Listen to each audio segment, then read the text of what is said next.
Google has the power to rig the election. They've been caught rigging the election already, not just in the United States, but meddling in Ireland and meddling in Brazil. And, you know, this is the technocracy. This is the biggest threat that we face in America right now is Google. We're going to stop the censorship on YouTube. So the fascists of 100 years ago burned books. And the fascists of today burn bits. Every single time a video gets deleted off of YouTube, every single time a site gets delisted from the Google index, that's an act of burning bits. And so we're going to stop the burning of bits with our Stop Bit Burning campaign. Welcome everyone, I'm Spiro. Thanks for tuning in. In case you missed it, my last report was censored by YouTube. The video was only up for about 30 minutes before it was removed, but you can still see it right now at activistpost.com and on BitChute. I then uploaded the video to Twitter and immediately had my account locked, but I got it back. But going forward, we're going to talk about more censorship here and the social engineers in general. And joining me today to discuss this is Zach Voorhees, who is a Google whistleblower. You can find him at zachvoorhees.com. Zach, thanks so much for being my guest today. Thank you. And if people want to find me on Twitter, look up Perpetual Maniac. Absolutely. I'll be sure to leave links to anything and everything you'd like in the show notes below. You do have a huge following on Twitter. You're always very active on there, and I follow your account. It's a great account. Now, Google is perhaps the most powerful and influential corporation on the planet at this point. And for those who might not be familiar with your story, what was your position at Google and how long did you work there? So I worked at the company for 8.5 years. The first sort of section that I worked there was for the Google Earth team. And then I left to start a company called Zackies.com. It's a cycling bicycle glove, actually, with LEDs on the back. And that company's still running, but I made a lot more money working for, corporate tech. So I went back to Google and worked at their YouTube division, working on the embedded YouTube app that is on the game consoles, that's on the TVs. Specifically, I worked on the NX Switch and the Xbox and a little bit of the PS4 port of the YouTube embedded app. Now, being at Google, you were essentially in the belly of the beast, and you had access to all sorts of internal and confidential information not available to the public. What did you uncover there at Google that made you decide to come forward, blow the whistle, and walk away from what many would consider a very high-paying dream job? Right. So I want to say that working at Google/YouTube, which is owned by Google, was a dream. And everything that you've heard about the company and how great it is to its employees is 100% true. It wasn't until I came back to Google working for the YouTube division that I immediately saw that there was problems. It was about 3 months after I got hired. So I got hired in August of 2016, and then the elections happened in November of 2016. And I was so done with politics at that point that I had checked out. I didn't vote for Clinton. I didn't vote for Trump. I didn't vote for anyone. I thought it was just a crap show. So, and then to my surprise, really, Trump won. And I was like, oh, cool, that's great. A change up. Maybe we'll have, some differences now. And I thought I was just going to return back to Google and people would be upset, but that's just politics and we would move on. Wow, I couldn't be more wrong. Google was freaking out. The employees were freaking out. The management was freaking out. The C-level executives were freaking out. And it all came to a head when they had a meeting about 1 week after the election.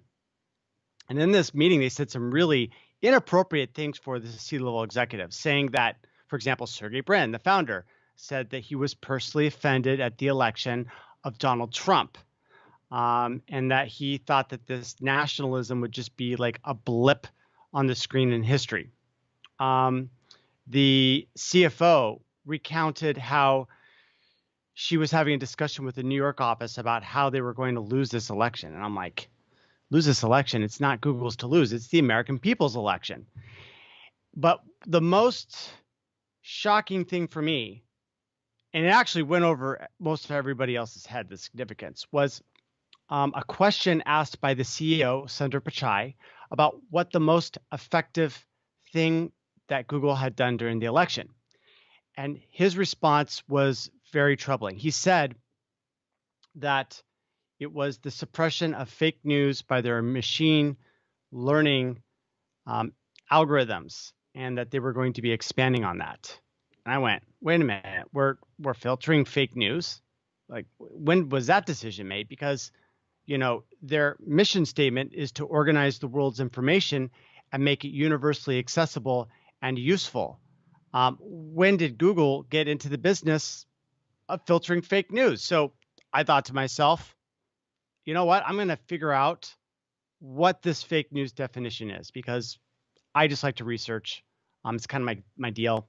So I just start like browsing through the company, and keep in mind, Google was a very open company because of Eric Schmidt.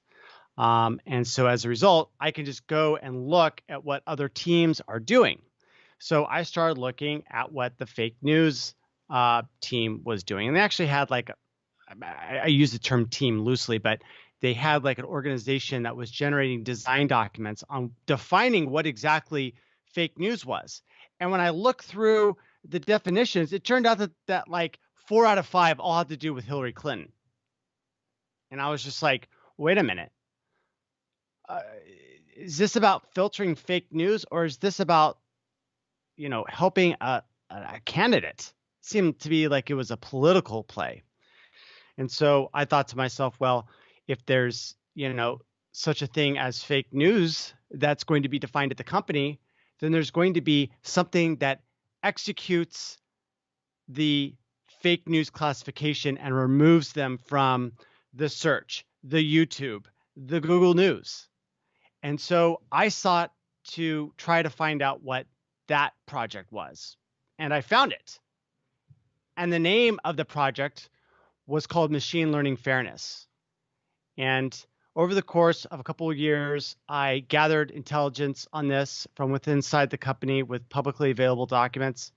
And when I was grabbing them, I was just grabbing them for myself, because at the time I was like, no one's going to believe this. This is really out there, but I need to have physical evidence for myself so that I know that I'm not going crazy. I saw Google essentially start doing seditious activities against the president. They deleted a word out of the Arabic dictionary, kafefe, in order to play into the media's attempt to use the 25th Amendment. And I went, wow, this is sedition, and this is, treasonous. And now, because I know about it, and if I don't say anything, then I'm part of the conspiracy via silence. So that's when I realized that I had to step forward. I had to contact someone that was trustworthy within the media in order to disclose this to the public, no matter what the costs of that would be. And that's how I got connected with Project Veritas. And so they did a sting operation, and the rest is history. And for those who may not be aware, the kafefe that you're referring to was a tweet that Trump put out, and they tried to basically make him look like he's not mentally there, that he's like losing it. That's why they censored that word, removed it from history, basically, and try to, like you said, build their case for the 25th Amendment to remove him for being, not having the mental capacity there. I mean, that's incredible to see and to hear. And I am going to leave a link for the Project Veritas reports. They're fantastic. They're a great organization that where they had you on their programs. Now, you ended up taking information, like 950 plus pages of information from Google, and they were in your possession. And how did Google find out about this? What was your, how did that all go down after? Like, what was their response after you had taken this information from Google? Well, I knew that there was going to be a log file because we're all logged. But I also know that because of the overwhelming amount of data and the relative immaturity of AI, they can't really figure out what the signal is from the noise. So I knew that once I came out, that there was a good chance, even anonymously, that Google would be able to quickly triangulate my position. And that's actually what happened. So when I came out on Project Veritas in June of 2019, I was under the cover of anonymity. So I had a hat and a, kind of a poncho like thing. And I didn't reveal, and my voice was changed. So I didn't reveal who I was. And what my intentions was I was just going to leak enough so that it would show the people that were accusing Google of being biased that there was literally something there, and that they could then use that in order to find out more information. But I had a debate about whether to disclose the whole thing. And so I actually didn't know what to do. So I actually just prayed about it. And I got this overwhelming feeling that I should just like not disclose anymore and just walk away and just continue on with my life, because there was some anger and resentment that I had, that because Google was trying to essentially overthrow the country. So I felt that that was a vengeful act to just release all the information. So I walked away. And then they set a really high-priced legal firm after my ass in order to try to get all the information that I had.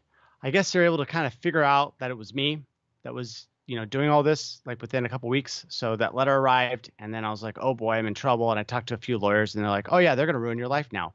They're going to essentially drain you of a whole bunch of funds. And I looked at this and I realized that I did not want to get involved into a court of law. I'd rather step into the court of public opinion. So I prayed about it again. And this time I got this overwhelming feeling that I should just let them have it.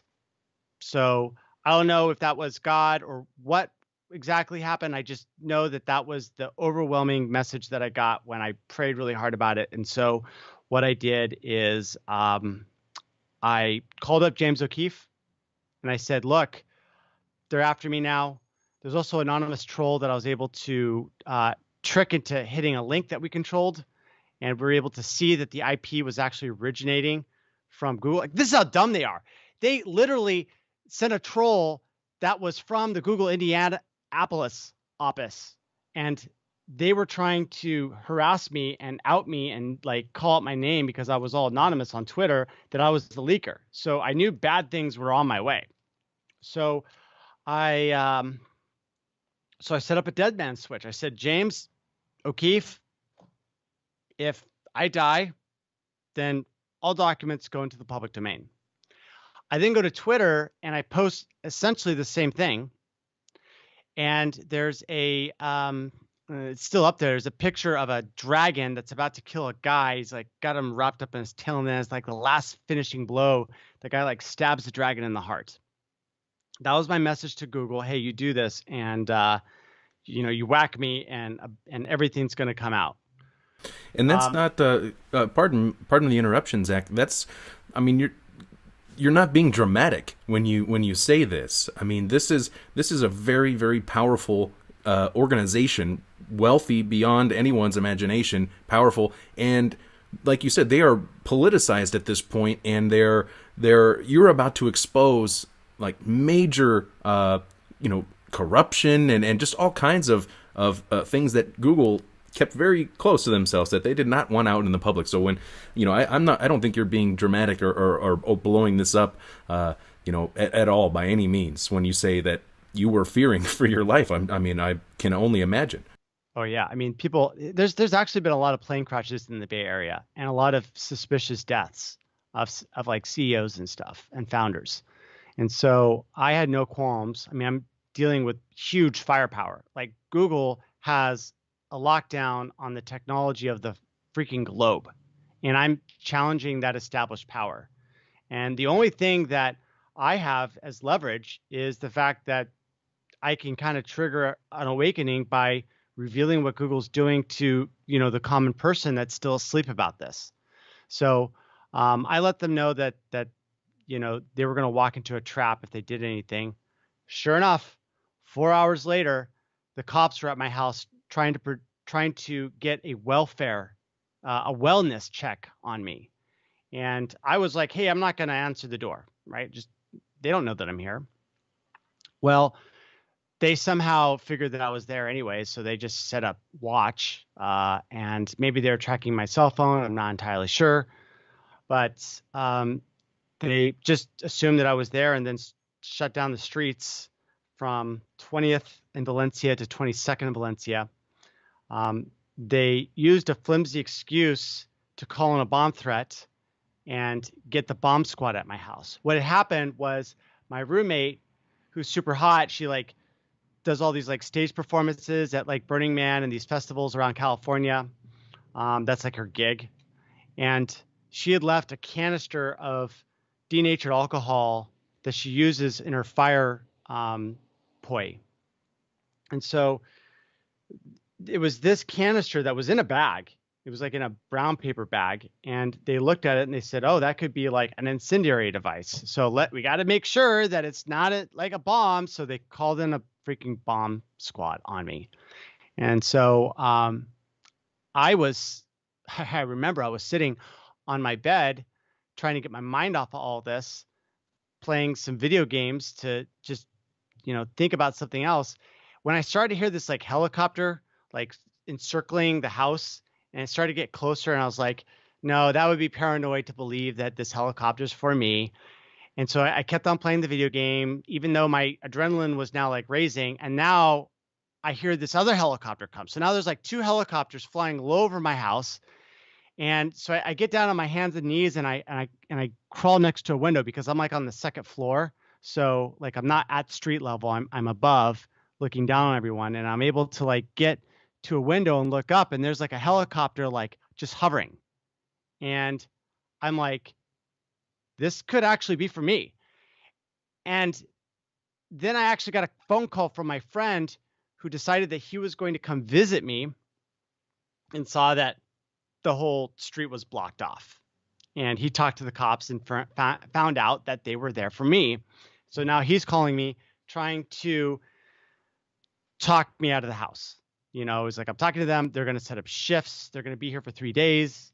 And so I decided at one point that, whatever they were going to do, they were going to do.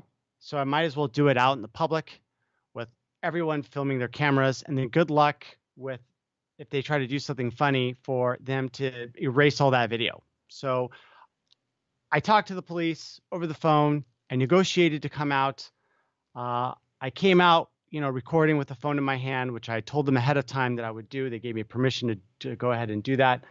And there's video actually of me like coming out, sticking my hands up, turning around, putting them behind my head, and then them like detaining me, searching me, and then finally asking me a bunch of questions like, do I want to do any self-harm or kill myself, or do I want to like do any harm to anyone at YouTube? And then finally, and I assumed that it was Google, but I didn't have confirmed evidence until it was the police themselves as the final question asking me, well, why would Google call in this wellness check? And I said, aha, I knew that this is what they were doing to me, and so I said, well, the reason why they would do this is because I'm blowing the whistle on what Google's doing. And I just sent 950 pages to the Department of Justice Antitrust Division.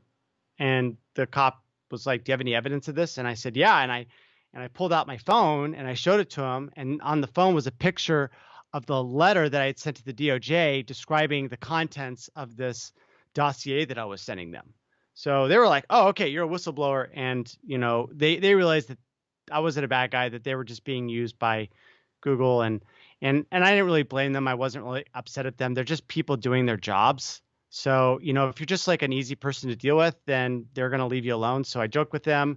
I asked them which was the most accurate TV show depicting police. And I said, is it like CSI? And they all laughed. They said, no, CSI is not how it happens at all. I was like, well, what's accurate? And they're like, Reno 911. And I said, what? And everyone agreed. The SWAT team agreed. The FBI agreed. The SFPD agreed. Like they all agreed that Reno 911 was dead on accurate show depicting how the police work. That's hilarious. That is so funny. But I mean, that's a very serious situation in light of the Reno 911 part. That's hilarious. But I mean, you're Google was essentially setting the stage potentially for something bad to happen to you. I mean, just kind of looking at this from the outside, if they can already convince the police, for example, that you may want to harm yourself, then they're setting that narrative. They're establishing that storyline to where if anything did happen to you, they'd be like, "Oh, see." Yeah, see, we said he was suicidal. I mean, and then you end up like Epstein or something like that, So, I mean, that's pretty wild story there. So, at this point, Google had sent you this letter from the law firm. And now they're sending the wellness check after you. What did the letter from the law firm say exactly? Like, what were their list of demands? Right. So, I had gotten a lot of this, like, these files from my laptop. So I was afraid that if I gave them the laptop that it would incriminate me. And so I was like sitting here going, God, what do I do about this? Right. So the letter was like, first off, give us a laptop, which I understand, that's fine. But then they were like, we need to look through your personal computer, all the hard drives that you have. We need to have like a neutral third party to come in and catalog. And I was just like, and then they were also asking like, who in the media did I talk to? What files did I retain? Basically, they were trying to get me to admit that I was the leaker. And I knew that any sort of compliance with this was just going to dig my own grave. Like Kevin Cernecki, was totally cooperative and they screwed him. Like, he handed over the laptop when HR ambushed him. After handing over the laptop, because he filed a complaint with the National Labor Review Board. And so Google concocted this fictional story that said that Mike Cernecki was attempting to do criminal espionage, right? And so he got tangled up in the courts and it drained $100,000 of his money fighting this frivolous, set of lawsuits against him. And I don't know if he's exited from that. He might still be in the process, but it drained his life savings away. And I knew that was going to be sort of what they were going to do to me because I talked to his lawyer, and I was like, well, this is what's going to happen. So, I realized as I was thinking about it that, well, if they want the laptop because they want to cover up their crimes, and it's part of the chain of evidence. So really, it belongs in Washington D.C. under law enforcement hands. So they can create this antitrust case. So what I did is that's when I set this dossier of 950 pages, I also included the laptop. And then I wrote back to Google, oh, I don't have your laptop anymore. I gave it to law enforcement and go have fun with that. And I don't know whether they ever got their laptop back or not. I haven't asked. But yeah, it's in Washington, D.C. as far as I know. And so, so then, after that wellness check, I got the heck out of San Francisco. The next day, I was on a flight to Washington, D.C., staying in a safe house because like that time before you disclose and the time that you actually disclose is like really dangerous, right? Because that's when they can take you out and then maybe they can stop the disclosure. So I was taking all the security precautions necessary. I almost felt like kind of a James Bond, like someone's trying to kill me. And then like the morning before we launched the story on Project Veritas, I was getting like wrung off the hook by these lawyers trying to get a hold of me to, I don't know, negotiate like a non-disclosure. But by then I had already gone through the police thing, and I don't really trust these people that are in these high positions. I think they're liars and crooks now. Like I used to actually believe in the system, but now I'm pretty jaded. So I didn't really want to deal with any of them. I wanted to get it all out of the spotlight so that it could so that the target would get off my back. And so that's what happened. And then finally, after this whole disclosure happened and it got really big, they ended up sending me like one final letter. And it was like a lot nicer now. Instead of being demanding, they were like, please, can we, can we look, on your personal computer for any documents that still exist? And I said, well, I gave the documents because I believe a crime had been committed. So if there's any documents that I've missed and I find them through the search of my laptop, then I want to let you know that I feel obligated to send those additional documents to the Department of Justice. Please let me know if you want me to proceed. They never said another thing, so I got off of it. So that was the end of that whole legal fiasco. And so, what has developed since then with the Department of Justice? Have they been in touch with you? Has this proceeded or progressed at all in any way? Well, as you know, the government can be kind of funny sometimes. So because I didn't actually address it to anyone, I just addressed it to the Department of Justice, like Antitrust Division. It turns out that it was going to be put into holding for like up to 6 weeks. So I went to Washington. When I went to Washington, we actually reprinted everything and put it on USB drives and then manually rewalked it into the Department of Justice through a contact that we had that was able to get us an intro. We walked in and we talked to, I can't remember the guy, but he ended up retiring like a year later, but he was like the guy that was like reported to William Barr.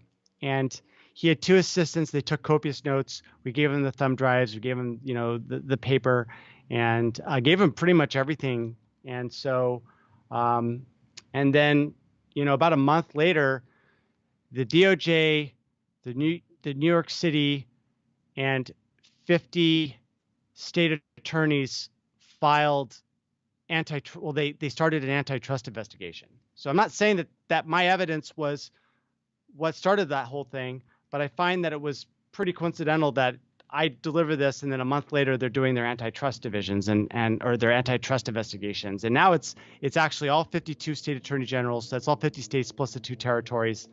And and now I'm just sort of in a holding pattern, waiting to see what's going to happen. Like we just had a hearing last week about the whole antitrust thing with Google and Facebook and the Apple CEOs.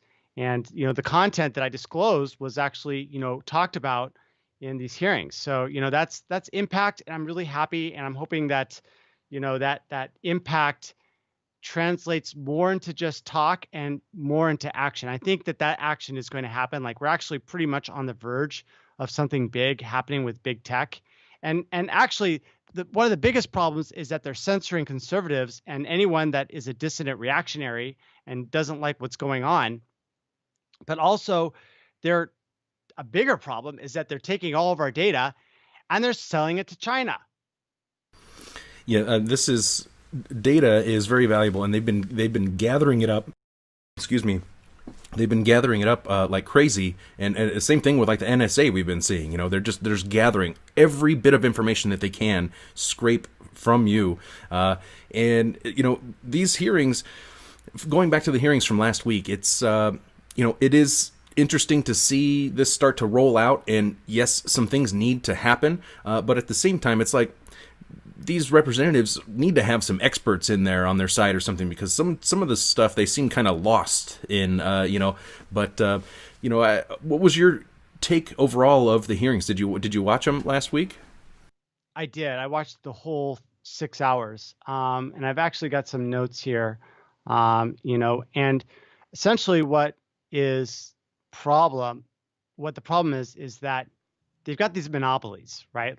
So let's say like the Apple Store, for example. They've got this app store, and if you want to get on the iPhone, you've got to go through this process, this app store. And they're going to take a 30% commission on every single app that goes through their store. And what they're doing is that they're putting all of these, additional things, these constraints on on these app developers, and it's making life extremely difficult. And the thing is that Apple's just going ahead and banning some apps without an appeal process. So, for example, there is sort of a counter to Twitter, which is the gab.com. I'm on it. I like it. It's actually some of the most fascinating conversations because it's not censored. Apple just unilaterally canceled them, said, nope, no one can download you from the App Store anymore. Sorry. And that's a big problem if you want, free speech. And, Apple's going to ban a certain class of people, but not ban the other class of people. And there's something similar happening with Google, and essentially this data collection apparatus that they have, where they're taking your real-time location data from the cell towers and from the device itself, and feeding this into these black markets, right? So, the Chinese intelligence is, the big one, but it's not just that, it's also other places like, the UK and Israel. And the thing is that, are we getting real-time location data from their citizens? In many instances, no. And so we've got this asymmetrical advantage that we're just giving away to people that are our geopolitical rivals. And that's just not a good thing. And so, the whole meeting was kind of talking about sort of the Chinese threat and data collection, and then also the abuse of their monopolies in order to stifle competition. Excuse me, and that is a major problem. Monopolies are historically extremely dangerous and oppressive, and so this is a big problem. And Google is like the equivalent of Skynet, in my opinion. I mean, these are the technocrats, the social engineers that are literally shaping society by manipulating our perceptions of realities. Like Zach, how powerful would you say Google is, for example? I mean, it's around $1 trillion company right now. They own 90% of the search market, about 80% of the mobile phone market. The technocracy is here. I mean, they're probably listening to me right now, just to be honest, right? Like, I've been trying my best to get rid of all the Google products in my life, and it is hard. It's so hard to get rid of everything. Like, I can't find a replacement right now for Google Drive. So there's a lot of stuff that I'm putting on there, and I'm like, well, I know that they're going to be able to look at what I'm doing, and it's everywhere. Like, it's literally everywhere. And the thing is that what I didn't know until I left is that they own a large part of the education computing segment. So all these Chromebooks that are going out. They also own a large amount of these SSL certificates that are being done for security purposes on these websites. And they can just go ahead and, with the flick of a switch, disable the certificates at the root level for entire sections of the economy, and people just go down because all of a sudden their connection can't be trusted anymore. And the thing is that it's built into the browser so that you can't visit those non-encrypted connections anymore. It gives all sorts of weird flags, and then their search engine has a ramification that will downrank you to the back pages, so you'll never show up. And it's just like, holy crap! Like, Google has the power to rig the election. They've been caught rigging the election already, not just in the United States, but meddling in Ireland and meddling in Brazil. And this is the technocracy. This is the biggest threat that we face in America right now, is Google.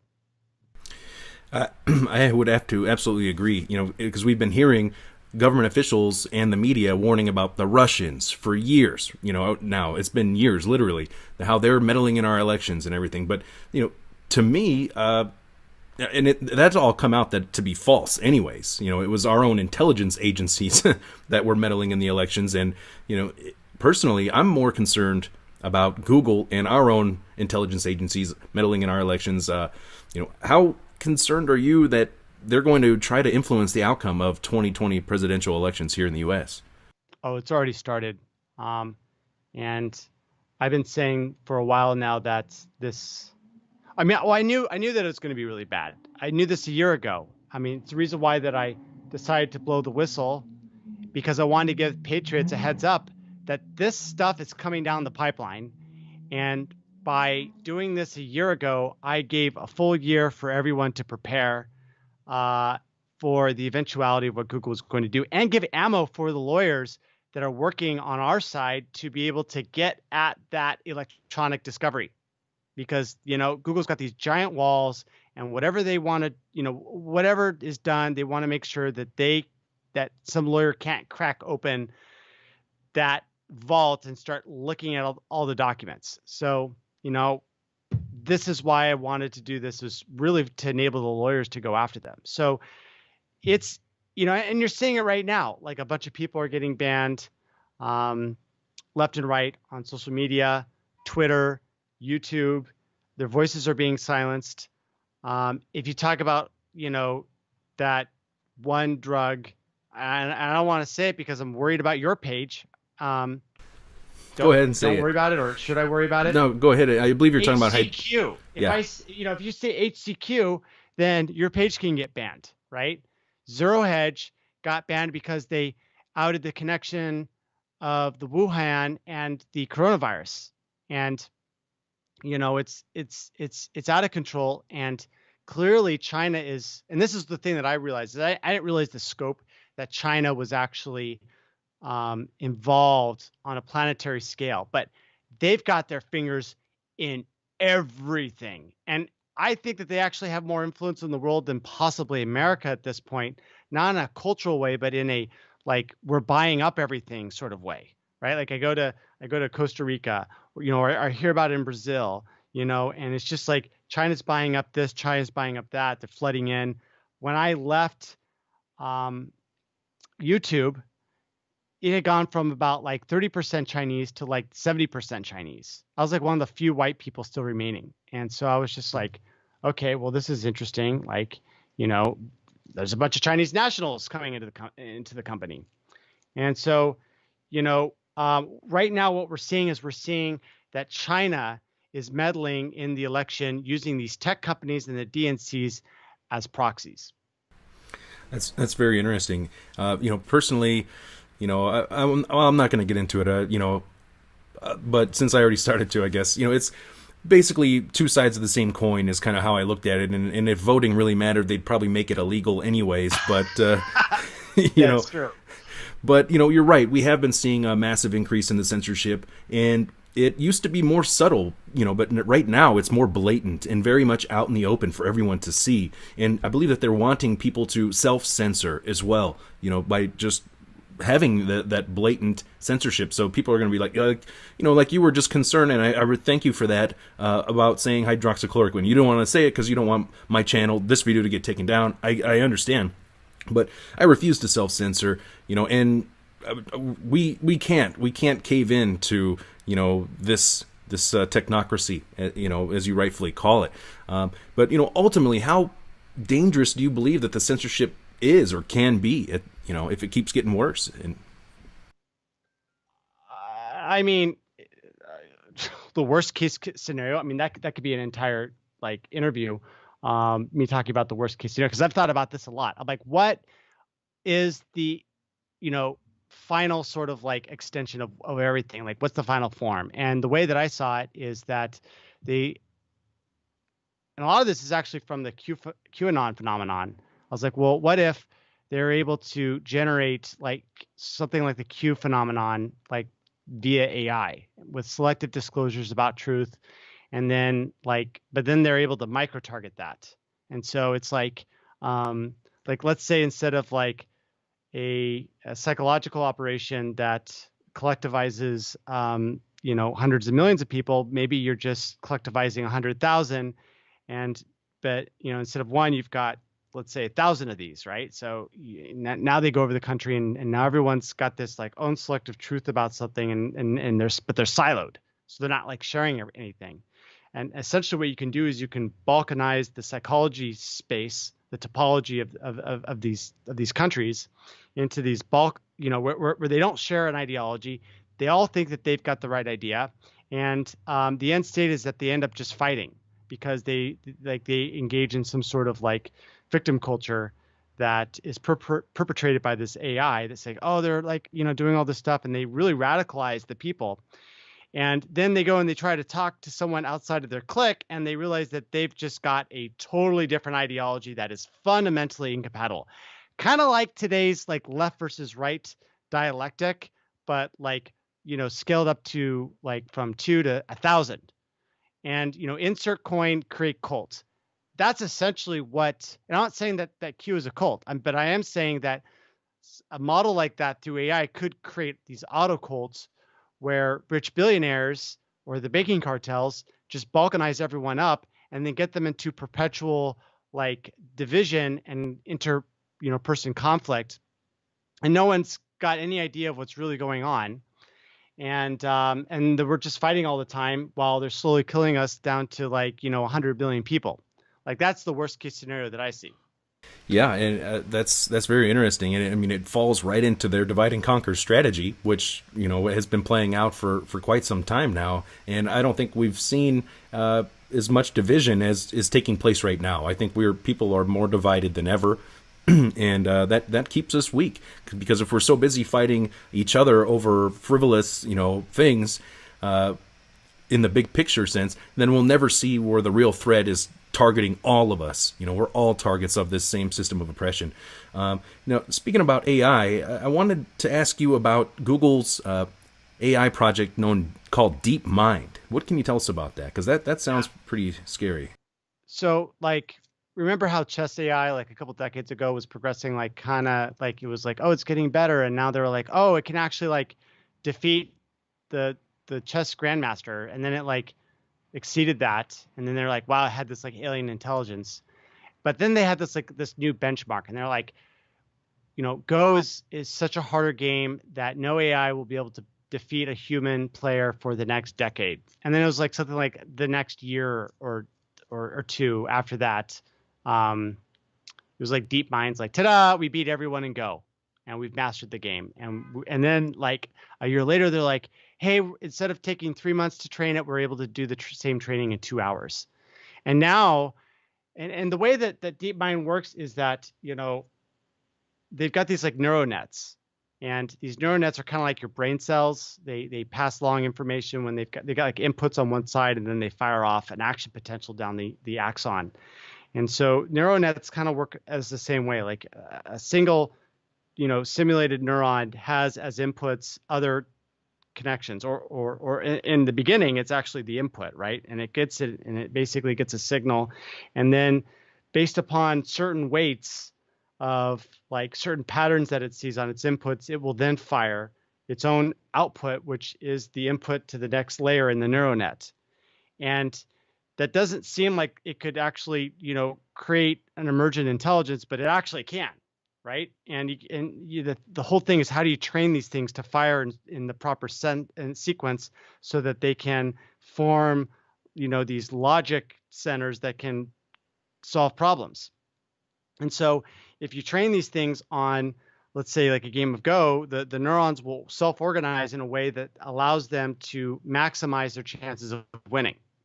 And this is essentially what DeepMind is. And they've been doing interesting things like transference, which is one of the new things that they've been doing, where they say, hey, well, if we train something to be strategic in checkers, like that's actually kind of similar to chess, even though chess is way more advanced. Let's try to take a checkers AI and then convert it into a chess playing AI. Or let's get an AI that knows how to wash the dishes, and then we'll transfer it so it knows how to dry the dishes. So it's kind of these adjacent spaces in problems that they're able to like now solve with these AI transferences. And so now you've got this like AI system. And now let's say you feed it like all the information that's in Wikipedia, right? What are you going to get? You're basically going to get like this godlike AI intelligence that you can feed it whatever you want, and it's going to give you back answers. And we're seeing this sort of emerge now, even on the open source projects. There's something new coming out called GPT-3, and it's you ask any question, it like tells you like what the answer is based upon mountains of data that you could never ever read through in your lifetime, that's able to reference. And so it's these sorts of like AIs are now emerging, but and that's just in the public sphere. This DeepMind is private, and it's siloed, and it's funded by the world's most powerful technology company like ever.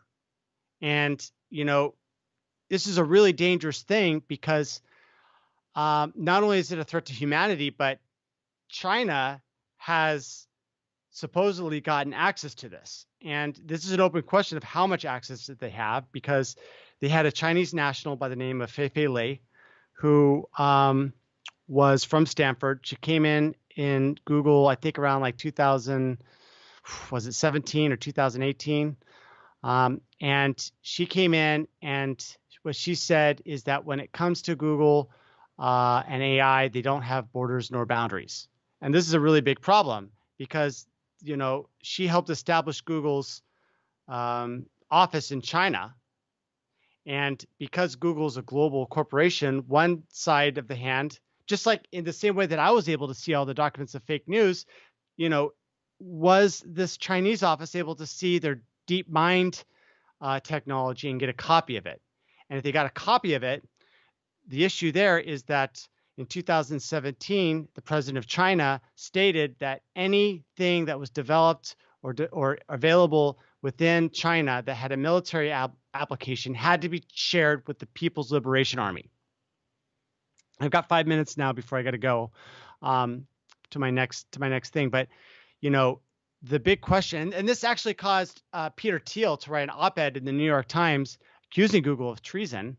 And I had an article posted in Breitbart from a podcast that I did with one of them, you know, basically saying the same story that I just said now. Like, you know, there's all this connection and this pipeline, this free access pipeline for this godlike AI intelligence to get right into China. Did they get access to it?